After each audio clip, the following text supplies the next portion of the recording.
नमस्कार, मी पंजाब हवामान अभ्यासक मुक्काम पोस्ट हुगळी दामगाव तालुका शिरूर जिल्हा परभणी। आज आहे 5 जून 2024 आणि विशेष म्हणजे आज पर्यावरण दिन आहे, जागतिक पर्यावरण दिन आहे। म्हणून सर्वांना पर्यावरण दिनाच्या शुभेच्छा। म्हणजे सर्व शेतकऱ्यांना सांगू इच्छितो की 5, 6, 7, 8 पर्यंत राज्यामध्ये दररोज भाग बदलत पाऊस पडणार आहे। पेरणीयोग्य पाऊस पडणार, काही ठिकाणी कमी पडेल, काही ठिकाणी जास्त पडेल आणि ज्यांच्या ठिकाणी समजा एकीत ओढलेली तर त्यांनी पेरणी करायला हरकत नाही, म्हणून हा अंदाज लक्षात घ्यायचा। पण परत एक सर्व शेतकऱ्यांसाठी आणि एक अंदाज देत आहे।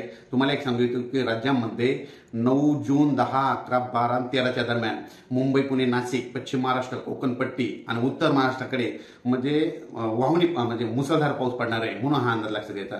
म्हणजे कोकणपट्टी, उत्तर महाराष्ट्र आणि पश्चिम महाराष्ट्रामध्ये 9 ते 14च्या दरम्यान मुसळधार पावसाची शक्यता आहे, म्हणून हे अंदाज लक्षात घ्यायचा। पण तरी पण एकंदरीत परिस्थिती बघितली तर राज्यामध्ये आज 5 जून पासून ते जवळपास 14 जून पर्यंत राज्यात दररोज एक दिवस आज येणार, दुसऱ्या दिवशी परत नसेल, तुला तिसऱ्या दिवस एक दिवस आवडत म्हणजे दररोज भाग बदलत पाऊस पडणार आहे, म्हणून हा अंदाज लक्षात घ्यायचा। ज्या ज्या ठिकाणी पडला पेरणी योग्य ओल झाली तर पेरणी करायला हरकत नाही, म्हणून हा देखील अंदाज लक्षात घ्यायचा।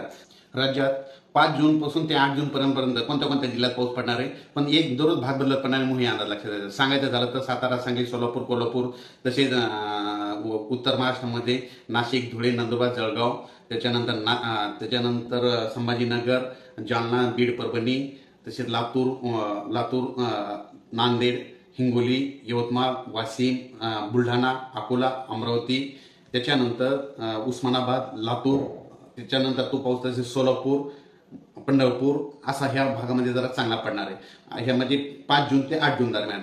पण त्याच्यानंतर 9 जून पासून ते 13 जून पर्यंत राज्यामध्ये काही काही भागामध्ये जोरदार पाऊस पडणार आहे। त्या जिल्ह्याचे नाव सांगतो। 9 जून पासून ते 14 जून दरम्यान म्हणजे वडी नाले वाहतील असा पाऊस पडणार आहे। त्याच्यामध्ये जिल्ह्याचं नाव सांगतो।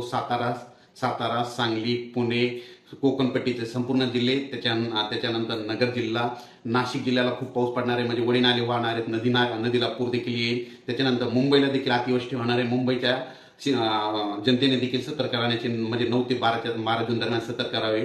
त्याच्यानंतर पुण्याकडे देखील जास्त पाऊस पडणार नाही, पुणेकरांनी देखील सतर्क राहावे। कोकणपट्टीमध्ये देखील मुसळधार पाऊस पडणार आहे, म्हणून कोकणपट्टीवाल्यांनी सतर्क राहावे। तसेच धुळे, नंदुरबार, जळगाव या भागात जरी जोरदार पाऊस पडणार आहे, वडी नाले वाहणारा पाऊस पडणार आहे। तो पाऊस नगरपर्यंत येणार आहे, संभाजीनगर पर्यंत येणार आहे आणि त्यात बीड जिल्ह्यापर्यंत येणार आहे, परभणीपर्यंत येणार आहे, म्हणून हा अंदाज लक्षात घ्यायचा। म्हणजे एकंदरीत परिस्थिती सांगायची झाली ते 5 जून ते 14 जून दररोज भाग बदलत पाऊस पडणार आहे।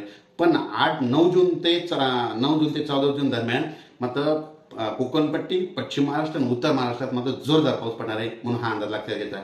शेतकऱ्यांनी वाऱ्यापासून स्वतःची काळजी घ्या, विजेपासून स्वतःची काळजी घ्या। अचानक वातावरणात बदल झाला तर लगेच एक मेसेज दिला जाईल। थांबतो। जय हिंद, जय महाराष्ट्र।